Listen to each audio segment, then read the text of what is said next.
Okay, so today, like I said in the introductory video, we're going to be talking about the Fourier transform. Okay, so the first thing that I want to mention, so what is the Fourier transform? I'm going to kind of want you to think similarly to the Laplace transform. So what was the Laplace transform? You gave in a function of x, you got out a function of s, is typically the variable. For the Fourier transform, you're going to put in a function of x and get out a function of this Greek letter c. The book uses k. I know why the book uses k. That's one popular letter to use for the variable. I use c. We'll talk a little bit more about that later on in the course, but that's what I'm going to use. Also, this has the, well, whatever. It's not always easy to say C or to write the letter, but anyways, that's one of the standard things. Another thing that I need to mention is the definition that I'm going to give is one of many possible definitions and one of many standard definitions. The definition that I'm going to give, I do not think is a definition that's in the Wikipedia page. It's going to be off by a multiplicative constant. So compare those, and if you're using the formulas on the Wikipedia page, note that you're going to have to adjust it. But there are at the end of chapter 6, there is a table of common Fourier transforms of functions. Okay, so what is a Fourier transform? These are all different ways of denoting it. So if I have a function f, there are different ways to denote the Fourier transform. Sometimes it's fancy f, like the fancy capital F followed by f. That's similar to the fancy L, the Laplace transform. Sometimes we'll do this hat over the f to note the Fourier transform. Sometimes we'll write capital F. If the function is little f, we might write its Fourier transform as capital F. Okay, and each notation has its different uses, and each notation is good for different things. Okay, so without any more, the Fourier transform of a function, sometimes we call f hat of c, is equal to the integral from minus infinity to positive infinity f of x e to the minus I cx dx. Okay, so let's see what's happening here. When we do this integral here, we are integrating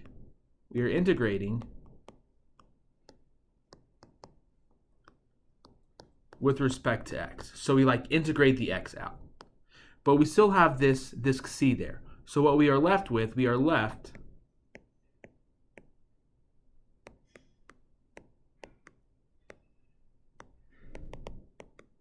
with a function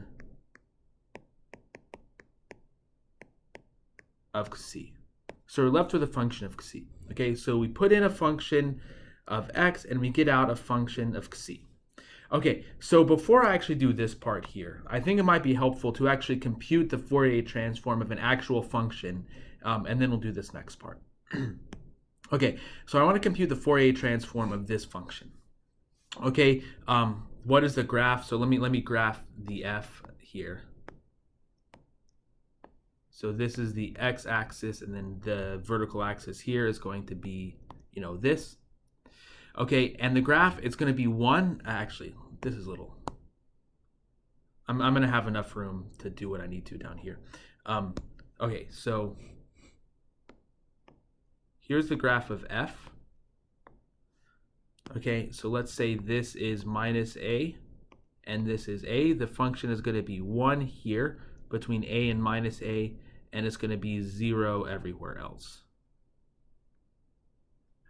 Okay, and probably there needs to be like a less than or equals to there. It will make the difference on what the Fourier transform is, whether we have the equal sign at the top part or the bottom part. Okay, so this is f, this is the x-axis, and we'll just call this the f-axis. Okay, so let's compute the Fourier transform. So f hat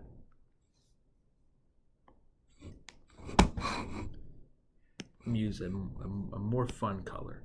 F hat of c is going to be equal to the integral from minus infinity to positive infinity. I'm just writing down what the formula is f of x e to the minus I cx dx. Okay, well, what is f? It's just going to be 1 from minus a to a and 0 everywhere else. So this is the integral from minus a to a. So it's just 1 there, so we're just integrating e to the minus I cx. Okay, when I do this integral, I get minus 1 over I c times e to the minus I c a minus e to the I c a. Okay, and so this is the Fourier transform. There's nothing mathematically wrong with stopping here. However, we're going to use Euler's formula. So remember what Euler's formula says. Euler's formula says e to the I theta is equal to cosine theta plus I sine theta. And we get two formulas from this. One is we know that sine theta is equal to e to the I theta minus e to the minus I theta over 2I. And we know cosine theta is equal to e to the I theta plus e to the minus I theta over 2. Okay, these are the real, cosine is the real part of e to the I theta, sine is the imaginary part of e to the I theta. Okay, so I can continue up here then. Okay, so what's going on? I want to use my sine formula. So I have the I, so kind of, let's see if I can rearrange this to try to make it look like sine.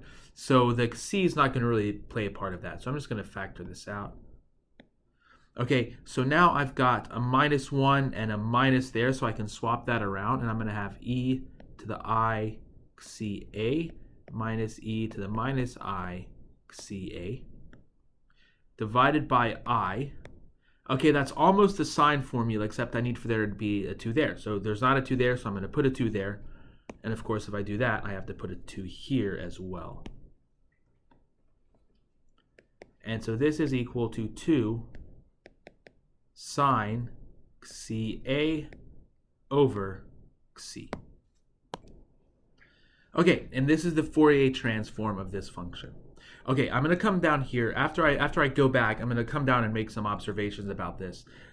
Okay, so now that we kind of have an example on what a Fourier transform is, or giving a function and getting a Fourier transform. So again, let me just point out, we started with a function of x. This is a function of x. Sorry, this is a function of x, and we got a function of c. Okay. All right, so the Fourier transform is linear, and this is going to be very important for us. So what does it mean when we say a function, a transform is linear? Okay, so again, the transform, we're getting a function and it's giving out a function. It's a function on function. So typically, if we have something like this, we call it a transform or an operator. You put in a function and you get out a function. Okay, we put in a function of x, you get out a function of c. So what does it mean for the Fourier transform to be linear? It means that if I do the Fourier transform of a1 times f1 plus a2 times f2, you get exactly what you want it to get. You're going to get a1 times the Fourier transform of f1 plus a2 times the Fourier transform of f2. And here it's kind of nice to use the hat notation. You could write this as a1 f1 hat plus a2 f2 hat. So notice using the hats on this is kind of easy, but using the hats over here would be a little bit difficult because you'd have to have a hat like that over the whole thing. So anyways, that's what I mean. So different notations are good for different situations. Okay, so let's actually prove why this is true, and it's just going to be based on the fact that the integral is a linear thing. So let's compute the Fourier transform of this. So we'll compute the Fourier transform of this. This is going to be the integral from minus infinity to positive infinity, a1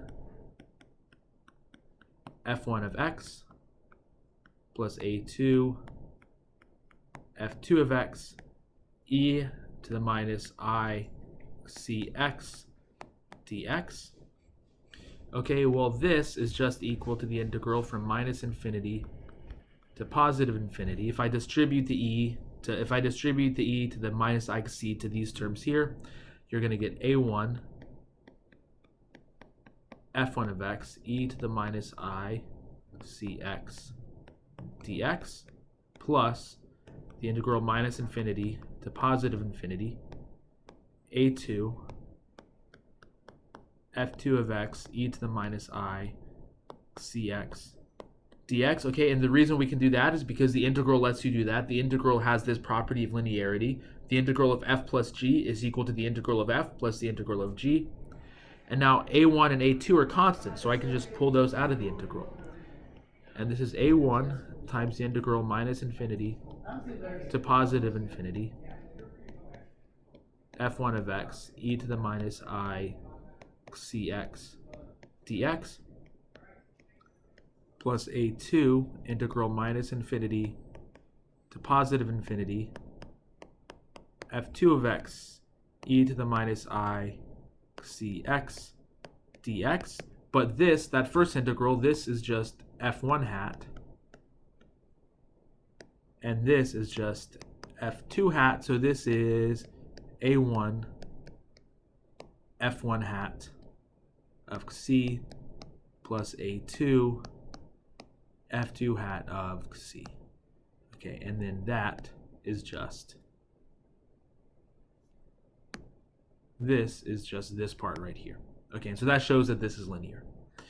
Okay, and that's going to be very important because we're going to be dealing with linear differential equations, and you might remember from doing Laplace transform stuff in your ordinary differential equations class, you have to use the fact that there's linearity. But we'll get to that later. Just trust me for now, this is going to be an important thing. Okay, so I want to make some observations about this function here, about what's going on with the Fourier transform. Okay, so just to recap, we're given this function. This is the graph of the function. This is the graph of the function f. It's going to be 1 when x goes from minus a to a, and it's going to be 0 everywhere else. And we get out this here, this the Fourier transform is 2 sine of c a over c. All right. What does a graph of this look like? Well, the graph of this function is going to look much different than the graph of f. So let's say this is the c-axis. This is the f hat axis. The graph of this function is going to look like this. Okay, and I want to make some observations regarding these two functions. Okay, so one, just kind of a general fact, f hat and f are related in complicated ways.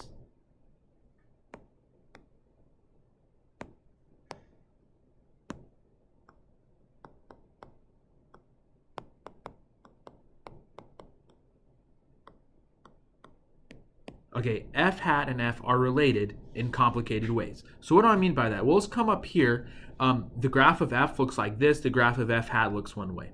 Okay, but if I look at, evaluating if I look at, say, evaluating f at this point, there's no resemblance to evaluating f hat at that same value. So like f of 2 and f hat of 2, there's no like resemblance between those two. If I just look at f of 2 and I want to try to predict what f hat of 2 is going to look like, that's impossible. You cannot predict what f hat of a variable is going to be just by looking at f at that corresponding variable. Okay, and the fact that we're using different names for the variables should kind of alert you to that fact, though maybe not necessarily. But the idea is we're looking at the function in two different ways. Okay, and we'll say more about that later. But the thing that I just want to point out now is that looking at f of x naught, you're not going to get anything similar if you look at f hat of x naught. So let me be a little more clear about it and say it that way. So f of a certain value, let's say f of x naught, and f hat evaluated at that same value, say x naught is 5 or something, and I evaluate f at 5, I evaluate f hat at 5, those are not connected. Those are not obviously connected. That is, if I want to compute f hat of x naught, I need to know what f is on the entire real line, not just what f is near the corresponding x naught value. Okay, the other thing that I want to mention is that for this problem, for this example,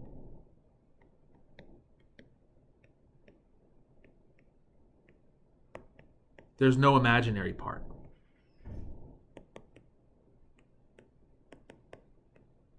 For this example, there's no imaginary part. Okay, so for this example, there is no imaginary part. Even though in the integral, in the integral definition of the Fourier transform, there's this e to the minus I c x, and it looks like we sort of started off having imaginary stuff when we were computing the Fourier transform. For this problem, there was no imaginary parts. Okay, so that's not always going to be the case. So here's an example. Let's say f of x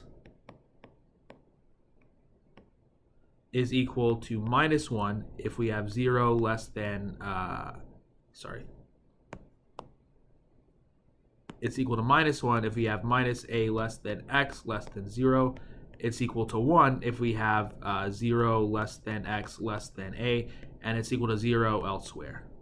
So compute f hat of c for this f.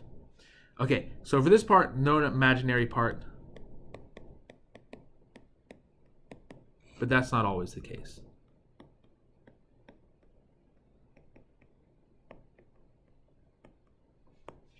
Okay. And finally, the third thing that I want to mention is the third thing kind of has three different things. F has compact support. F has compact support, but f hat does not.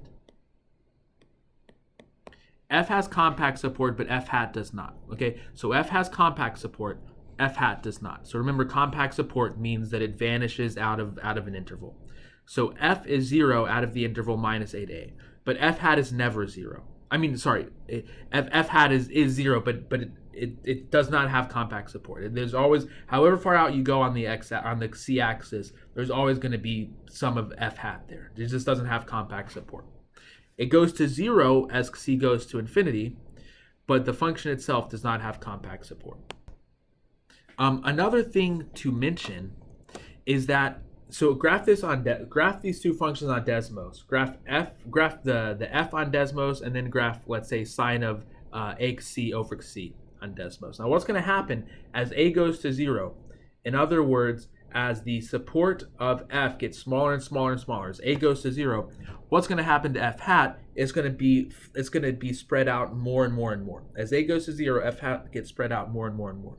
So the more compactly supported f is, the more spread out f hat gets. And when I say spread out, I just mean look at the graph. You're going to see the graph gets more spread out. The graph of f hat gets more spread out as a goes to 0, whereas the graph of f gets closer and closer, gets smaller and smaller and smaller and more concentrated. B, f is not continuous, but f hat is smooth. F hat is not continuous. F is not continuous, but f hat is smooth. In other words, it's differentiable. It's infinitely differentiable. And it turns out that these facts, these sort of diagonal facts, are related to each other. This is going to be something that we'll see time and time again. If a function has compact support, its Fourier transform will be smooth. Okay, if the Fourier transform of a function is not compactly supported, if the Fourier transform of a function is very spread out, then the function of itself is going to be less smooth. Okay, so there's this duality. The smoother a function is, the smoother a function is, the less, the smoother a function is, the more compactly supported the Fourier transform will be. Or the smoother the Fourier transform is, that means the more compactly supported, in a certain sense, f is. Okay, all right. And finally, C, this is related to this fact. So notice that you can integrate f. This is going to be less than infinity, but you can't do this with f hat. This is equal to infinity. And again, there's this duality going on. Okay, so so if f, another way to say this is if f is small, then f hat will be large. If f is large, f hat will be small. And now we have to say, what do we mean by small and large? Sometimes small and large could be in terms of the support. If the supportive f is small, the supportive f hat will be large. So that's kind of what we're saying here with A. If the supportive f is small, the supportive f hat will be large. If f is not continuous, in other words, like if we look at its derivative is big because it's kind of equal to infinity at minus a and a, but f hat is smooth. Its derivative is small. Okay, this is something that is called the uncertainty principle, and it's related to that uncertainty principle.